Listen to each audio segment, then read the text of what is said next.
اور بہت مہربان ہے، اور تمہارے مال اور تمہاری اولاد تو تمہارے لیے ایک آزمائش ہے، اور وہ اللہ ہی ہے جس کے پاس بڑا اجر ہے۔ لہٰذا جہاں تک تم سے ہو سکے اللہ سے ڈرتے رہو، اور سنو اور مانو، اور اللہ کے حکم کے مطابق خرچ کرو، یہ تمہارے لیے بہتر ہے۔ اور جو لوگ اپنے دل کی لالچ سے محفوظ ہو جائیں وہی فلاح پانے والے ہیں۔ اور اگر تم اللہ کو اچھی طرح قرض دو گے تو اللہ تمہارے لیے اس کو کئی گنا بڑھا دے گا اور تمہارے گناہ بخش دے گا، اور اللہ بڑا قدردان اور بڑا بردبار ہے۔ وہ ہر بیت کا اور ہر کھلی چیز کو جاننے والا ہے، بڑے اقتدار کا مالک ہے اور بڑی حکمت کا مالک ہے۔ الحمدللہ، یہاں پہ ہماری سورۃ تغابن مکمل ہوتی ہے، اور اب شروع کرتے ہیں سورۃ الطلاق۔ تھوڑا سا تعارف دیکھ لیتے ہیں کہ پچھلی دونوں صورتوں میں مسلمانوں کو یہ تنبیہ فرمائی گئی کہ وہ اپنی بیوی بچوں کی محبت میں گرفتار ہو کر اللہ کی یاد سے غافل نہ ہو جائے۔ اب اس صورت اور اگلی صورت میں میاں بیوی کے تعلقات کے متعلق کچھ ضروری احکامات بیان کیے گئے ہیں۔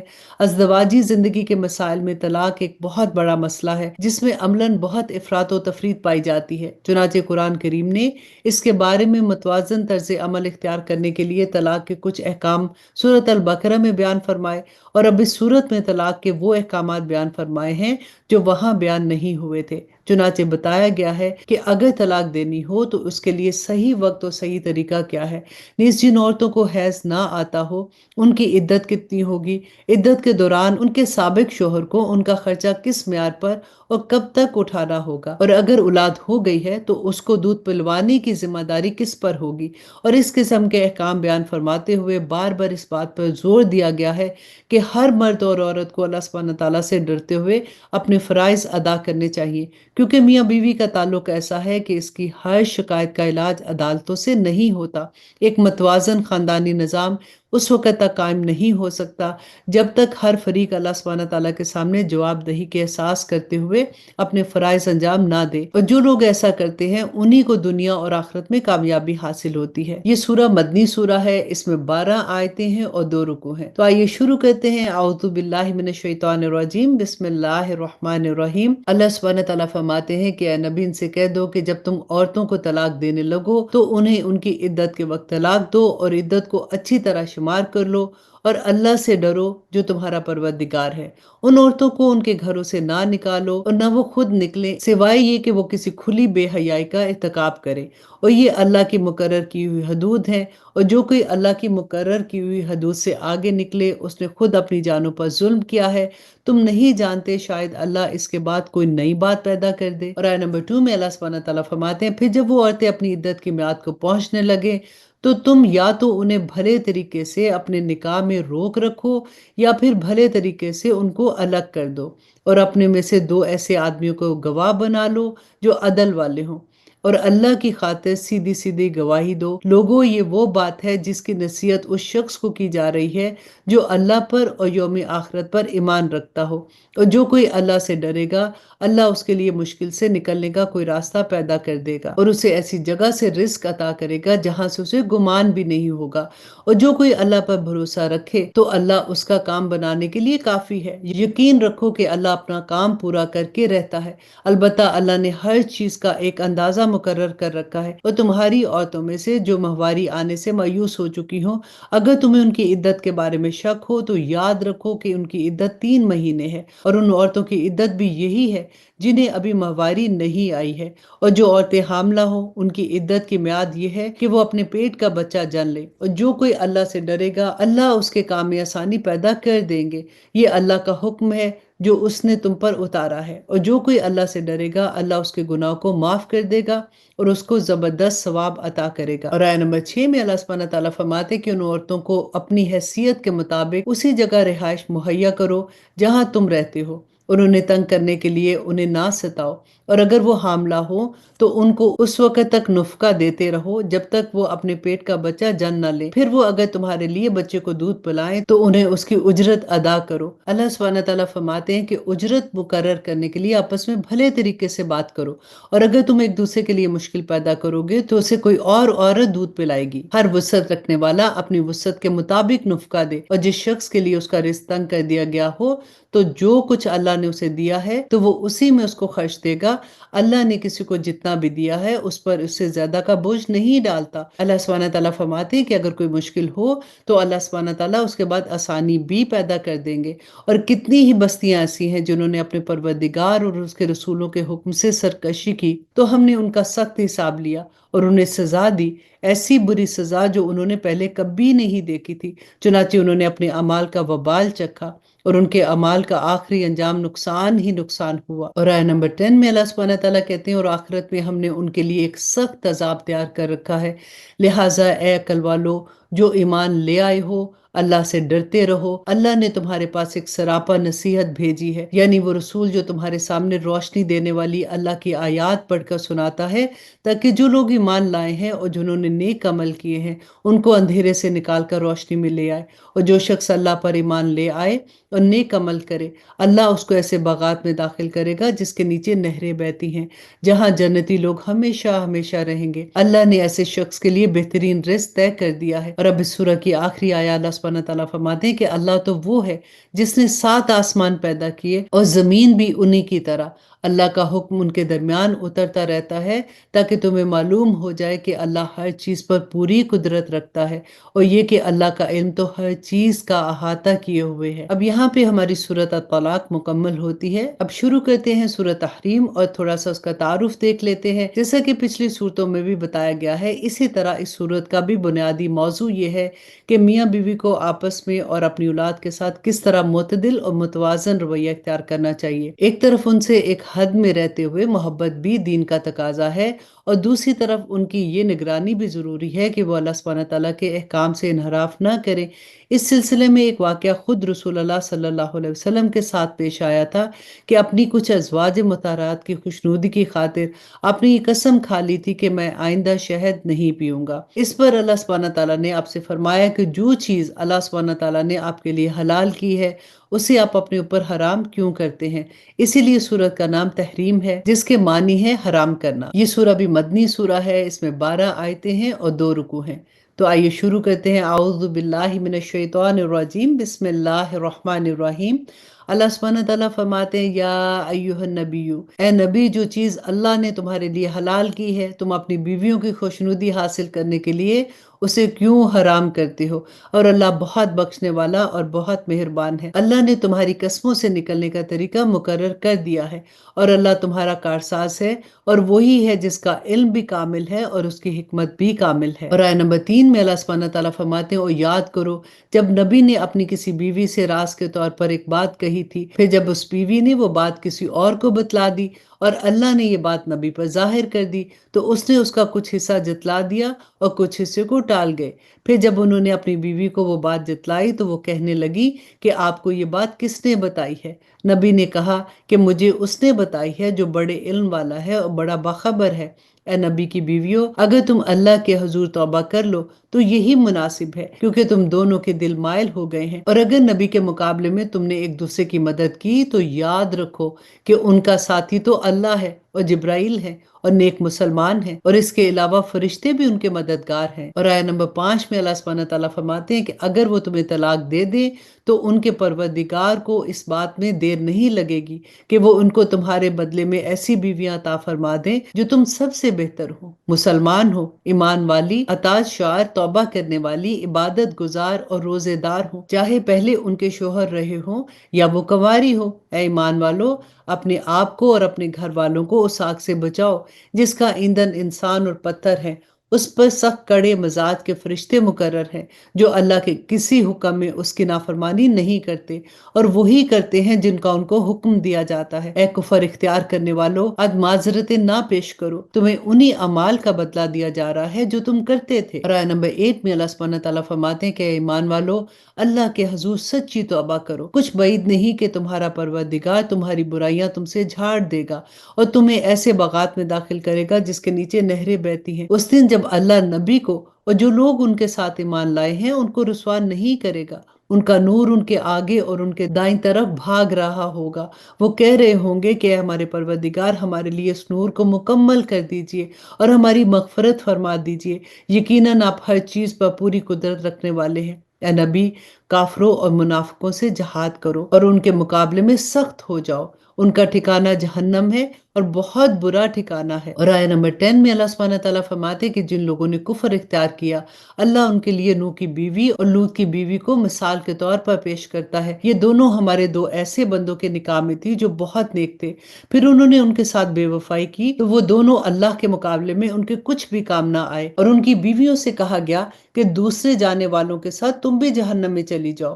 اور جن لوگوں نے ایمان اختیار کیا ہے ان کے لیے اللہ فرعون کی بیوی کی مثال پیش کرتا ہے، جب اس نے کہا تھا کہ اے میرے پروردگار، میرے لیے اپنے پاس جنت میں ایک گھر بنا اور مجھے فرعون اور اس کے عمل سے نجات دے دے اور مجھے ظالم لوگوں سے بھی نجات عطا فرما۔ اور اب اس سورہ کی آخری آیہ اللہ سبحانہ تعالیٰ فرماتے ہیں کہ اس کے علاوہ اللہ سبحانہ تعالیٰ عمران کی بیٹی مریم کی مثال بھی پیش کرتے ہیں، جنہوں نے اپنی عصمت کی حفاظت کی تو ہم نے اس میں اپنی روح پھونک دی، اور انہوں نے اپنے پروردگار کی باتوں اور ان کی کتابوں کی تصدیق کی، اور وہ اطاعت شار لوگوں میں شامل ہو گئی۔ الحمدللہ یہاں پہ ہمارا 28 پارہ مکمل ہوتا ہے۔ میں آپ سب سے یہ ریکویسٹ کروں گی کہ جس طرح سے آپ کی زندگی میں قرآن کھلا ہے، اس کو ہمیشہ جاری و ساری رکھیے گا۔ آمین ثم آمین۔ اجازت دیجیے، سبحان ربک رب العزت عما یصفون وسلام علی المرسلین والحمد للہ رب العالمین۔ السلام علیکم ورحمۃ اللہ وبرکاتہ۔ آپ لوگوں سے میں ریکویسٹ کروں گی کہ آپ ہمارے چینل اسلام ود عائشہ کو سبسکرائب کر لیں تاکہ آپ کو وقت پر پتہ چلے کہ کون سا کورس کب ہو رہا ہے، کیونکہ جب بعد میں آپ کا میسج آتا ہے تو ہمارا کورس آلریڈی سٹارٹ ہو چکا ہوتا ہے، پھر آپ کو 1 سال انتظار کرنا پڑتا ہے۔ اس لیے ہمارے چینل کو سبسکرائب کر لیجئے تاکہ آپ لوگوں کو وقت پر انفارمیشن مل جائے۔ السلام علیکم ورحمۃ اللہ وبرکاتہ۔